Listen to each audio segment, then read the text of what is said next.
কেমন আছো? আশা করি ভালো আছো। আমিও খুব ভালো আছি। সাথী কুকিং চ্যানেলে সবাইকে স্বাগত। আবার আর একটা ভিডিও নিয়ে চলে এসেছি, দেখতে থাকো।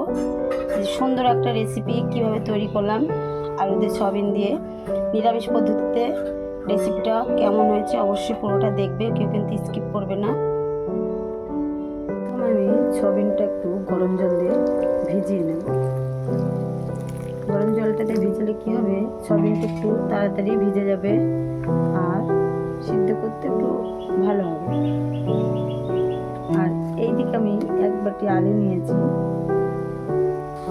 এদিকে আমার জলটা গরম হয়ে গেছে, আলুটা আমি সিদ্ধ করে নেব। আমি কিন্তু এটা বেশি সিদ্ধ করব না বন্ধুরা, অল্প করেই কিন্তু সিদ্ধ করব। 5-7 মিনিট এটা ফোটাতে থাকবো। এটা ঢাকা দিয়ে দিই সিদ্ধ হওয়ার জন্য। আমি কিন্তু 5 মিনিট পরে এটা খুললাম। দেখি আলুটা কেমন হয়েছে। এইবার এর মধ্যে সয়াবিনটা ভিজিয়ে রেখেছিলাম, এটা কিন্তু একটু নরম নরম হয়ে গেছে। এটা কিন্তু আমি চিপে চিপে এবার সিদ্ধ করতে দেবো। এটা 5 মিনিটের জন্য আলুর সাথে একসাথেই সিদ্ধ করবো। আজকে কিন্তু আমি সয়াবিনটা বন্ধুরা পুরো নিরামিষ পদ্ধতিতে করবো, সেটাই তোমরা দেখো কীভাবে তৈরি করি। ঘরোয়াভাবে সব কটা দিয়ে হয়ে যাবে।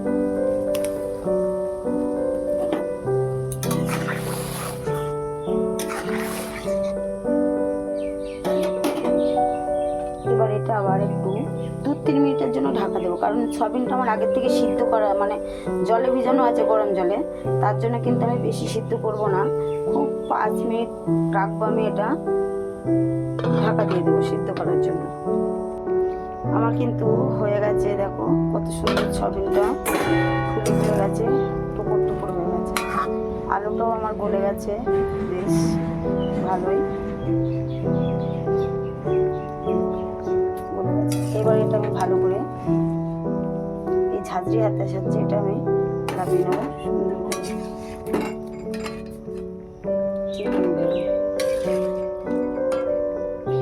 সয়াবিনগুলো কিন্তু খুব মোটা মোটা হয়েছে বন্ধুরা। খুব নিরামিষ রেসিপিটা হবে। এই রেসিপিটা কিন্তু যেরকম খেতে স্বাদ, সেরকম দেখতেও কিন্তু সুন্দর লাগবে। এদিকে আমার তেলটা গরম হয়ে গেছে, এবার কয়েকটা জিরে দিয়ে দেবো।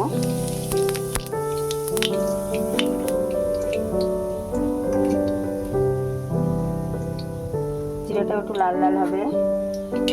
আর আমি এখানে দেখো কিনেছি, আমি কাঁচা লঙ্কা নিয়েছি আর একটু আদা গ্রেট করে নিয়েছি। এটা কিন্তু শিলে বাটা নয়, মিক্সার করা নয়। এখানে কাশ্মীরি গুঁড়ো লঙ্কা, ধনিয়া গুঁড়ো আর জিরের গুঁড়ো। আমি যেহেতু নিরামিষ করবো তার জন্য আদা পেঁয়াজ রসুন এটা কিন্তু ইউজ করবো না। চলো এটা তেলের মধ্যে আমি এবার লঙ্কাটা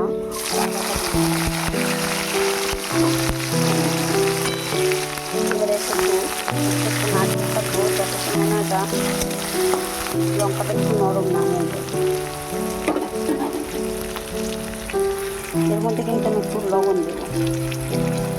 লবণটা দিলে কী হবে বন্ধুরা, এই যে লঙ্কাটা ফুটে না তেলের মধ্যে দিলে, লবণটা দিলে আর লঙ্কাটা ফুটবে, তার জন্য কিন্তু আমি লবণটা দিয়ে দিলাম অল্প করে। এটা ভালো করে ভাজতে থাকবো। এটা কিন্তু আমার একটু ভাজা ভাজা হয়ে গেছে। এবার যে গুঁড়ো মশলাটা ছিল সেটা কিন্তু আমি এর মধ্যে দিয়ে দেবো। এবার এটা নাড়তে থাকবো। কাশ্মীরি গুঁড়ো লঙ্কাটা দিলে কী হয় বন্ধুরা, তরকারির কালারটা খুব সুন্দর আসে, দেখতেও সুন্দর লাগে। এবার এর মধ্যে আমি একটু হলুদ দিয়ে দেবো।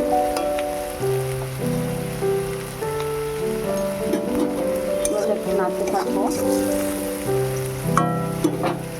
এবার যে সিদ্ধ করা সয়াবিনটা আছে এটা কিন্তু আমি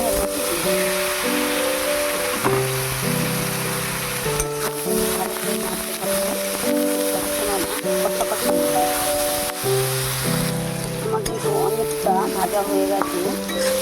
কষাতে কষাতে গ্যাসের ফ্লেমটা লো করে দিয়েছি, এটা কিন্তু নাড়তে জোরে দিলে কিন্তু পুড়ে যাবে। নাড়তে দিয়ে আমি নাড়তে থাকছি। আর 2 মিনিট কষালে হয়ে যাবে। আমার কিন্তু কষানো হয়ে গেছে। এবার দেবো এই বাটির 1 বাটি আমি জল দেবো।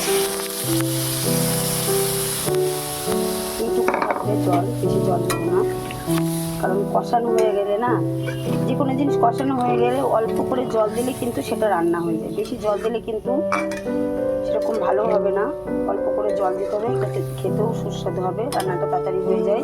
আর আমি যে কোনো তরকারিতে কিন্তু গরম জল ইউজ করি, তাই কিন্তু গরম জলটাই দিলাম।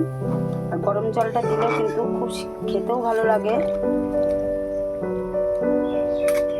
এবার এটা আমি ঢাকা দিয়ে দেবো।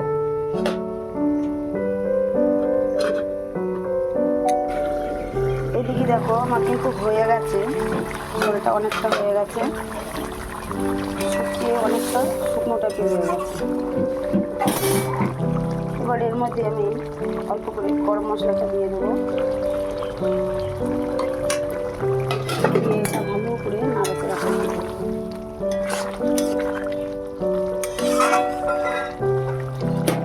শেষের দিকে আমি অল্প করে ঘিটা দিয়ে দেবো। ঘিটা দিলে কিন্তু খেতে কিন্তু আর একটু স্বাদ বাড়িয়ে দেবে ঘির জন্য।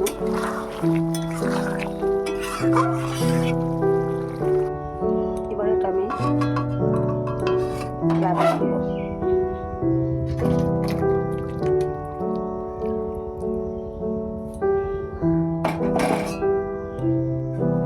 দেখো বন্ধুরা, আমার কিন্তু রেডি হয়ে গেছে, দেখতে কিন্তু খুব সুন্দর হয়েছে। আর এই সুন্দর একটা নিরামিষ পদ্ধতিতে সয়াবিনের রেসিপিটা কেমন হয়েছে অবশ্যই বলবে।